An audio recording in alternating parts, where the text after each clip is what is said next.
घर में काम करके मेरी कमर में दर्द हो रहा है, लेकिन अपना दर्द किसे बताऊं। मनीषा ये सोच रही थी कि तभी उसके मोबाइल पर उसकी पुरानी सहेली रिया का फोन आता है। हेलो रिया, कैसी है तू? मैं ठीक हूँ, तू अपनी बता, नई नवीली दुल्हन कैसी चल रही है शादीशुदा जिंदगी? क्या बताऊं यार, मेरी तो कमर टूट गई है घर का काम करते करते। जेठानी जी मायके गई हुई हैं और पूरे घर की जिम्मेदारियां मुझ पर आ गई हैं। इतनी गर्मी में दिन भर गैस के सामने तपती रहती हूँ, ऊपर से सबकी अलग अलग फरमाइशें खत्म ही नहीं होती। अरे पागल हो गई है क्या? ऐसे किचन में पूरे दिन खाना बनाती रहेगी ना तो एक दिन बीमार पड़ जाएगी, ड्रिप लगवानी पड़ जाएगी। थोड़ा स्मार्ट बन, कोई शॉर्टकट अपना, आज के जमाने की लड़कियां ऐसे नहीं पिसती हैं। थोड़ी बहुत बातें करके मनीषा फोन रख देती है और सोच में पड़ जाती है। रात में जब मनीषा दिन भर का काम खत्म करके सोने के लिए बिस्तर पर लेटती है, तभी अचानक पूरे मोहल्ले की बिजली चली जाती है। अरे ये क्या हुआ, इतनी रात को बिजली क्यों कट गई? गर्मी से परेशान हो जाती है, बिना पंखे के उसे मच्छर काटने लगते हैं। वो रात के 2-3 बजे तक करवटें बदलती रहती है। गर्मी और उमस की वजह से वो ठीक से सो नहीं पाती है। रात भर न सो पाने की वजह से अगले दिन उसकी आंखें देर से खुलती हैं। वो हड़बड़ाकर उठती है और बाहर आती है। छोटी बहू, सुबह के 10 बज गए हैं और तू अभी सोकर उठ रही है, नाश्ते का तो कोई अता पता नहीं है। माँ जी, वो रात को बिजली कट गई थी ना, तो गर्मी के मारे नींद ही नहीं आई, इसलिए आंख देर से खुली। मैं अभी नाश्ता बना देती हूँ। मनीषा रसोई में जाती है। आज उसकी बिल्कुल हिम्मत नहीं थी काम करने की। वो धीरे धीरे सब्जियां काट रही थी। तभी बाहर से बिट्टू की आवाज आती है, जो हॉल में बैठकर टीवी देख रहा था। दादी, मुझे बहुत तेज भूख लगी है, मुझे कुछ खाना है। तभी टीवी पर मैगी का ऐड आता है, जिसमें बच्चे खुशी खुशी से मैगी खा रहे थे। छोटी मम्मी, मुझे मैगी खाने, मेरे लिए मैगी बना दीजिए। बस 2 मिनट रुको बिट्टू, मैं अभी तुम्हारे लिए मैगी बना कर लाती हूँ। मनीषा तुरंत रसोई में जाती है। अलमारी में मैगी के 2 पैकेट रखे थे। वो गैस जलाती है, पानी उबालती है और सिर्फ 2 मिनट में मैगी बनाकर कटोरी में ले आती है। मैगी देखकर बिट्टू बहुत खुश हो जाता है। ये थैंक यू छोटी मम्मी। वाह, ये तो अच्छा है, ना घंटों गर्मी में खड़ा होना पड़ा, ना पसीना बहाना पड़ा, ना सब्जी काटने का झंझट और ना ही ज्यादा बर्तन गंदे हुए। बच्चे भी खुश और मैं भी खुश। रिया सही कह रही थी, मुझे शॉर्टकट अपनाना चाहिए। अब से मैं ऐसे ही करूंगी। ये सब सोचकर मनीषा शाम को घर से बाहर आती है और पास के सुपरमार्केट से मैगी के कई बड़े पैकेट खरीद लेती है। वो एक बड़े से झोले में मैगी लेकर आ रही थी कि रास्ते में उसे उसकी पड़ोसन शर्मा आंटी मिल जाती हैं। अरे मनीषा बहू, इतनी सारी मैगी, घर में कोई मैगी की पार्टी वार्टी रखी है क्या, या कोई दुकान खोलने का इरादा है? अरे नहीं आंटी जी, वो तो बस घर में बच्चे हैं ना, तो कभी कभी जिद करते हैं, इसलिए मैंने सोचा कि एक ही बार में स्टॉक लाकर रख लूं, बार बार कौन बाजार जाएगा। मनीषा घर आती है और सारी मैगी के पैकेट एक बड़ी अलमारी में रख देती है। उसी रात शालू को रात में भूख लगती है, क्योंकि उसे रात में कोरियन ड्रामा देखते हुए मैगी खाने की आदत थी। मनीषा पानी पीने के लिए जब रात में उठती है तो शालू को मैगी खाते देखकर सोच में पड़ जाती है। शालू बिट्टू, सभी को तो मैगी खाना पसंद है और मैगी इतनी जल्दी बन जाती है, इसे बनाने में ज्यादा बर्तन भी नहीं निकलते हैं, तो अब से मैं सबके लिए खाने में मैगी बनाऊंगी।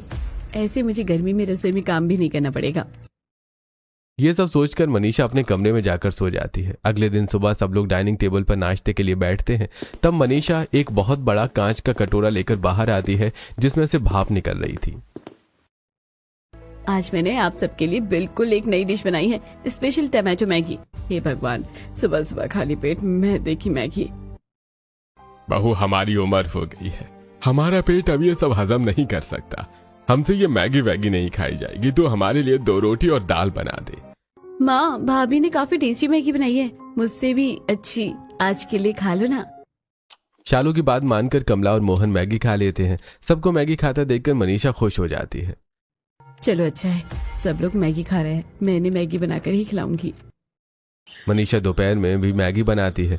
इस बार वो चीज डालकर मैगी बनाती है। मैगी को देखकर बिट्टू तो बहुत खुश होता है, लेकिन कमला और मोहन का मुंह बन जाता है। क्या बहू, तूने फिर से मैगी बना दी? दोपहर के खाने में कोई मैगी खाता है क्या? वो माँ जी, चावल और आटा खत्म हो गया है ना, इसलिए मैगी मैंने बना दिया। राशन होने के बाद भी मनीषा घर वालों से झूठ बोल देती है और सब उसकी बात पर भरोसा कर लेते हैं। अरे कोई बात नहीं बहू, शाम को जाकर राशन ले आना। कमला, अब मैगी बन गई है तो खा लेते हैं।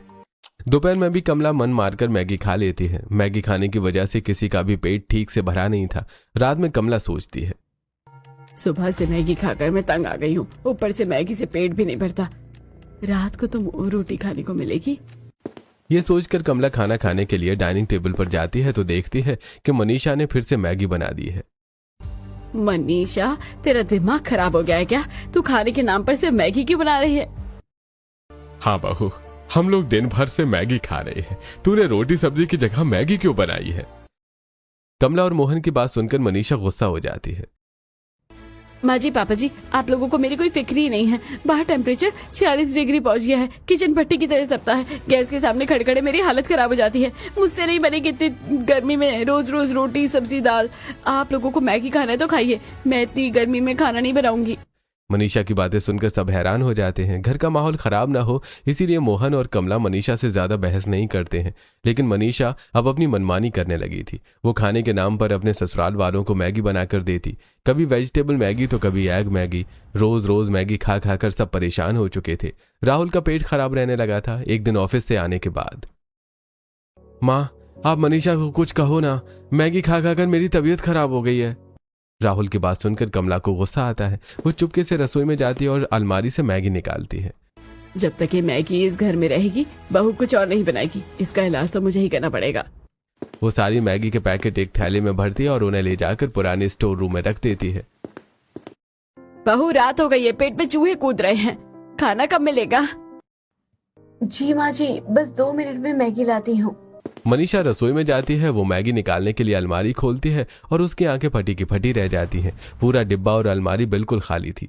मनीषा घबराते हुए पूरे किचन के डिब्बे छान मारती है। अरे ये क्या, मेरी मैगी कहाँ गई? मैंने तो कल इतना सारा स्टॉक रखा था, अब मैं क्या बनाऊंगी? मनीषा घबराई हुई हॉल में आती है। माँ जी, पापा जी, वो अलमारी में मैगी के पैकेट नहीं मिल रहे हैं। अरे बहू, मैगी नहीं है तो क्या हुआ, तू कुछ और बना ले, हमें बहुत तेज की भूख लगी है। मनीषा रोने जैसी शक्ल बनाकर पैर पटकते हुए वापस किचन में जाती है। वो चिड़चिड़ाकर जैसे तैसे खाना बनाती है। बेमन से बनी दाल में ना नमक सही होता है और ना तड़का। खाना बिल्कुल बेस्वाद बनता है। बहू, ये कैसा खाना बनाया है तूने? इसमें तो बिल्कुल स्वाद नहीं है। पापा जी, रसोई बहुत गर्म है, वहाँ खड़ा होना बहुत मुश्किल हो रहा है। इतनी गर्मी में मुझसे जो बन पाया है मैंने बना दिया है, प्लीज खा लीजिए। मनीषा की बात सुनकर सभी उदास होकर खाना खाते हैं। अगले दिन मनीषा फिर से सुपरमार्केट जाकर ढेर सारी मैगी खरीद कर ले आती है। रोज रोज मैगी खाकर मैगी पसंद करने वाले शालू और बिट्टू भी मैगी से दूर भागने लगते हैं। एक दिन दोपहर को लंच में मनीषा चीज टोमेटो मैगी बनाती है, पर मैगी देखकर बिट्टू हॉल में भागने लगता है। मुझे मैगी नहीं खाना, मुझे मैगी नहीं खाना।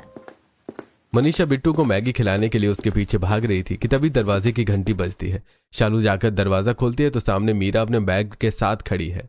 भाभी, ओ मेरी प्यारी भाभी, आप आ गई। भगवान का लाख लाख शुक्र है, आप आ गई। अरे शालू, क्या बात है, तुम सब इतने कमजोर थके हुए क्यों लग रहे हो? तभी मीरा की नजर मनीषा पर जाती है जो बिट्टू को मैगी खिलाने के लिए उसके पीछे भाग रही थी। मनीषा, ये सब क्या है? तुम बिट्टू को हेल्दी खाना खिलाने की जगह मैगी क्यों खिला रही हो? माँ जी, ये सब क्या है? बिट्टू इतना सुस्त क्यों लग रहा है और इसका पेट कैसे फूल गया है? क्या बताऊं बड़ी बहू, जब से तू गई है इस घर से तो हमें घर में तो खाने के नाम पर सुबह दोपहर शाम सिर्फ ये मैगी नसीब हुई है। हमारे तो आते ही सूख गई है मैगी खाकर। मनीषा, ये मैं क्या सुन रही हूँ? तुमने सभी को इतने दिनों तक रोज रोज मैगी खिलाई।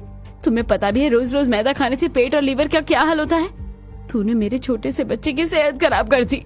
तुझे घर की जिम्मेदारी देकर गई थी मैं, और तूने क्या किया? मुझे बिट्टू की याद आ रही थी तो मैंने सोचा अचानक आकर सबको सरप्राइज देती हूँ। भाभी, इतनी गर्मी है, नल का पानी खौलता रहता है, गैस की आंच से मेरा चेहरा जलने लगता है, मेरा दम घुटता है रसोई में। मैं इतनी गर्मी में रोज 3 टाइम 10 लोगों का खाना कैसे बनाती? मैं उस भयंकर गर्मी से परेशान हो गई थी, मुझे कोई रास्ता नजर नहीं आ रहा था। मीरा मनीषा की बात सुनती है। उसे मनीषा की हालत देखकर बुरा लगता है क्योंकि गर्मी वाकई बहुत ज्यादा थी। मीरा गहरी सांस लेती है और मनीषा के पास जाती है। मनीषा, मैं मानती हूँ कि इस बार गर्मी बहुत ज्यादा पड़ी है और रसोई में पसीना बहाना बहुत मुश्किल का काम है। ये किसी सजा से कम नहीं है, लेकिन इसका मतलब ये थोड़ी ना है कि हम अपने परिवार की, अपने बच्चों की सेहत के साथ खिलवाड़ करें। मैगी कोई खाना नहीं है जो 3 टाइम खाया जाए। तो मैं क्या करती भाभी? मुझे और कोई जल्दी बनाने वाला खाना बनाना नहीं आता। गर्मी में ज्यादा देर किचन में खड़ा नहीं रहा जाता, तो ऐसा खाना बनाओ जो जल्दी बने, जिसमें गैस का इस्तेमाल कम हो और जो पेट को ठंडा रखे। मीरा मनीषा का हाथ पकड़कर किचन में ले जाती है और फ्रिज से दही निकालकर समझाती है। देख मनीषा, तू दोपहर में सबके लिए दही चावल बना सकती थी। इसमें गैस का काम सिर्फ 10 मिनट का है, वो भी सिर्फ चावल उबालने के लिए। मनीषा मीरा की बात ध्यान से सुन रही थी। हाँ, ये तो मैंने सोचा ही नहीं था।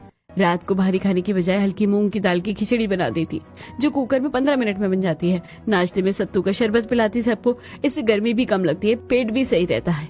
घर को संभालना सिर्फ गधों की तरह मेहनत करने का काम नहीं है मनीषा, ये सूझबूझ और दिमाग का काम है। मुझे माफ कर दीजिए, मैंने खाना बनाने में शॉर्टकट अपनाया। शॉर्टकट अपनाना बिल्कुल गलत नहीं है, लेकिन शॉर्टकट ऐसा होना चाहिए जो किसी को नुकसान ना पहुंचाए। मनीषा को अपनी गलती का एहसास होता है।